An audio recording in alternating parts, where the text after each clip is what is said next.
There will be spoilers in this video for Hawkeye, ladies and gentlemen. Now, growing up as a little boy, my favourite superhero was Spider-Man. I loved that character so much.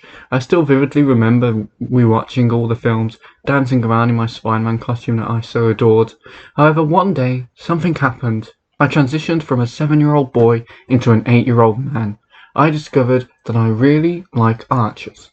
For some unknown reason, it didn't matter what the show or film was or how crap the character was. If there was an archer present, then they were automatically my favourite character.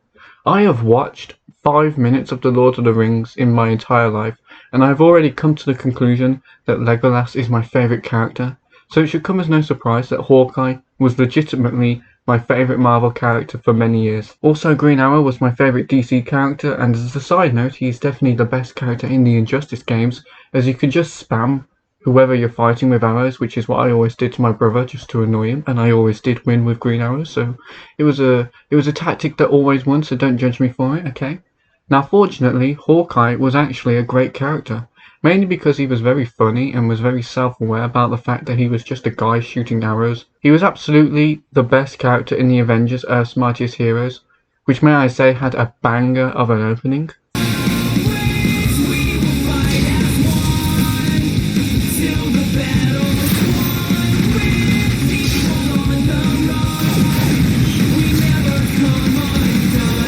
I loved his costume. I loved that he was usually the weakest member of the team, but still very useful, because he was a very accurate archer and sometimes you needed that person to just thread the needle. I loved that more than any other character he could switch between moments of lightheartedness and more serious moments. I even got my mum to buy me a really expensive Hawkeye figure for me when I was a kid, which is still lying around somewhere. My brother chose a Daredevil figure because it looked cool, but that's beside the point. I really liked Hawkeye, and when I heard that he was going to be in Avengers Assemble, which is what the film was called in England, and played by Jeremy Renner, who I had always loved in The Hurt Locker, I got very excited. So imagine my disappointment when I watched the film and Hawkeye is given very little to do. They make up for it at the end of the film where he gets to shoot loads of arrows at aliens, but it doesn't stop me from feeling a little sad when my favourite hero gets sidelined. It's also probably why I've always liked Age of Ultron over the original Avengers film, because they actually developed his character and gave him a lot to do in that film. However, even in that film and Civil War and Endgame, he never got the big moments, so I was very ecstatic to learn of Hawkeye getting his own show on Disney+. This excitement died down very quickly when I found out that Kate Bishop was going to be in the show. Not because I don't like Kate Bishop, but because it felt like even in his own show, Hawkeye wasn't going to be the main attraction. This wasn't helped by the fact that Hailee Steinfeld was cast as Kate Bishop. She's the sort of actress who seems like they're going to have a huge career, and someone Marvel would want as the lead of their show, whilst an OG character takes on the role of the mentor. And after watching the first 2 episodes of Hawkeye, it really felt like that was the direction the show was going in. It really did feel like the Kate Bishop show. Those first 2 episodes weren't bad, but it didn't feel like Hawkeye's show. He was there, and I liked how his personality clashed with Kate's, but he still felt like an afterthought.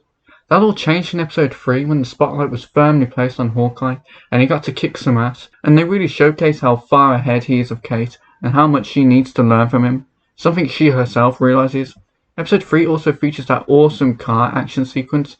Action is something that overall was done very poorly in Hawkeye, but this sequence was great from start to finish, especially the part where Hawkeye uses a PIM arrow. The show also delved into Hawkeye's hearing loss, an aspect of the character comic book readers have been clamouring for. My dad really liked this aspect of Hawkeye, as he too has a hearing aid, and it really helped my dad warm up to his character. The show also wraps up the Ronin arc from Avengers Endgame and shows how much regret and shame Hawkeye feels for his actions. Another part of the show I grew to love was Kate Bishop, as she really feels like a hero wannabe, and she makes plenty of mistakes and unwise decisions, like trying to stab Jack in the face, which after watching the show feels even weirder in context.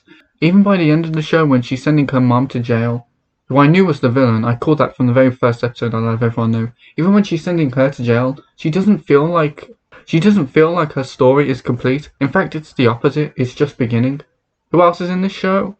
Oh, that's right, Yelena. Florence Pugh was the best part of the disastrous Black Widow film, the only MCU film that I don't actually like, and she continues to shine very brightly as this character, and it was great to see both her and Hawkeye reconcile over Natasha's death, and to see the impact that death had on both of them.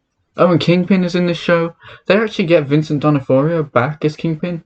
First Charlie Cox as Daredevil in Spider-Man, and now this. I love that they're bringing back the Netflix Marvel characters into the MCU.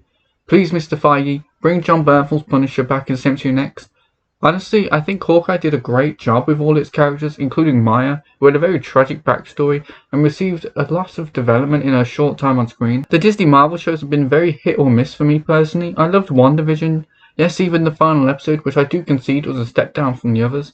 The Falcon and the Winter Soldier was great, I loved the title characters and John Walker, but it suffered from an abysmal villain and an awful attempt at incorporating politics into the MCU that feels like it was written by a 4-year-old with crayon.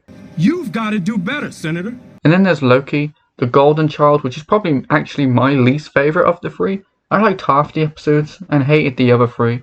And then there's Hawkeye. Side note, may I just add that I haven't seen What If, which is why I haven't mentioned it. So Hawkeye, to my delight, has become my favourite Marvel show. Yeah, the action was generally terrible with lots of cuts, and yes, it was predictable in parts, but I finally got to see Hawkeye get his due, especially in the final episode, which is the best final episode of all the Marvel shows. As long as they didn't actually kill Kingpin. I mean, if they've killed Kingpin, then this show's gonna drop down on my list very far, very quickly, because I'd be very pissed about them doing that. Guys, I'm very happy after seeing this show, and I hope it gets a second season, as I want to see more of Kate Bishop, and especially Hawkeye.